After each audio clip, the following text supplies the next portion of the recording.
Red, you're joining us this morning because after 4 years, Chris Lilly has a new production out, long awaited. This is called Angry Boys. Little elements of it have been leaked here and there. We're out on YouTube because it looks like one of the most provocative pieces this very provocative man has put together. What do you reckon? Well, when you say leaked, I find that is now to me the most fascinating thing about Chris Lilly. Like, what's he like? I had after the first We Can Be Heroes came out, I was coming out of Rip and Leave from some ABC thing in the middle of the day, and he was coming in, and I'd seen We Can Be Heroes. Oh, that's kind of interesting. Yep. And you try and find. I don't know the guy at all. You try and find a point of contact. You don't gush. You don't criticise. I said, keep going. And in response, I got this kind of thin-lipped smile. I thought, international man of mystery. And in a way, he was a bit like that at the Logies too, because he came on to massive applause, which was quite genuine from a very hard audience, a bunch of people like you and I, resentful of anybody else's success. Bitter. All that. And it was quite genuine. And then he proceeded to give absolutely nothing. Yeah. And he's done that before. He says, thank you. Sit down. Well, it's part of his shtick, because I found myself looking at the preview material. There is none. You can't get a hold of it before it goes to air. There's a little dribs and drabs on iView. I've read all the material. If you've ever come across Peter Conrad on Chris Lilly, there's 10 foolscap pages of your life you'll never get back.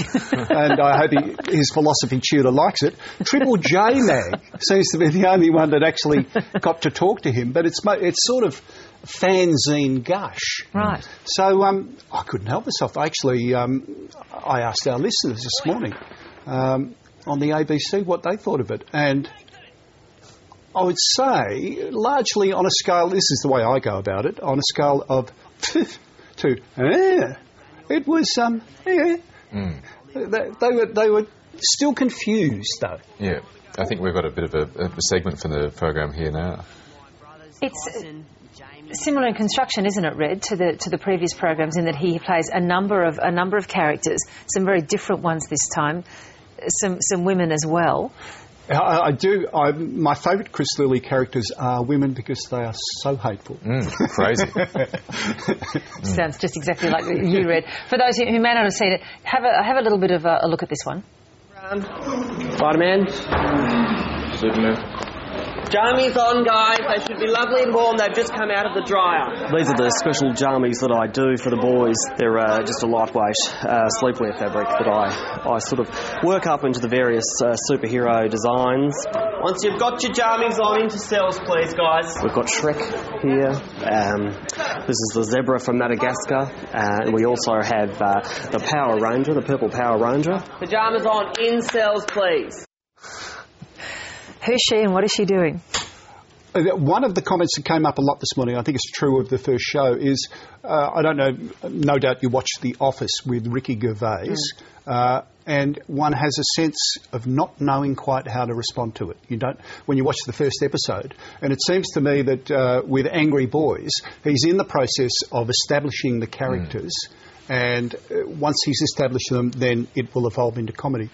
Some people think he's a genius. It is also true to say that it is par for the course for sketch comedy players to do characters, you know, like Little Britain or whoever else. So it's too early to judge it against his other works. It's never too early to judge, Michael. So what would be your rating?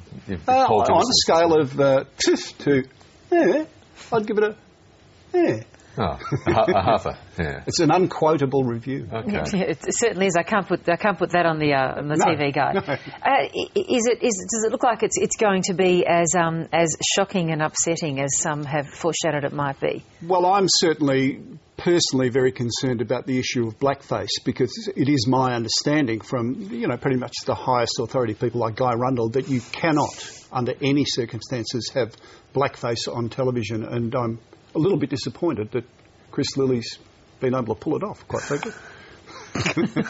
Yeah, but we haven't seen the outrage roll in yet as a result. Well, here's hoping. There's been plenty of preemptive outrage, though. I mean, scores of newsprint in the last couple of weeks about these characters, which in a way has been tremendous publicity for the show. He will be judged, as always, according to his ratings and to whom he can sell it. And he's sold it to HBO and BBC. Is it funny yet, or is it doing something else apart from just straight-out ha-ha comedy? Well, you see, he's working in a really comfortable area where if it's not funny, you just say, that was social commentary. Yeah. It and wasn't satire. Laugh out loud. Yep. I'm sorry, lol. Yeah. Last please night. don't. But he's on the way. It was the most tweeted thing, which means that maybe the rest of the world was asleep or doing something else at the time, but it was the most tweeted thing in the world in its time slot today. Really, it was worldwide trending at one point. Yeah. How about that? Instant reviews. Red Symons, always good to see you. Thank you. You too. Thanks.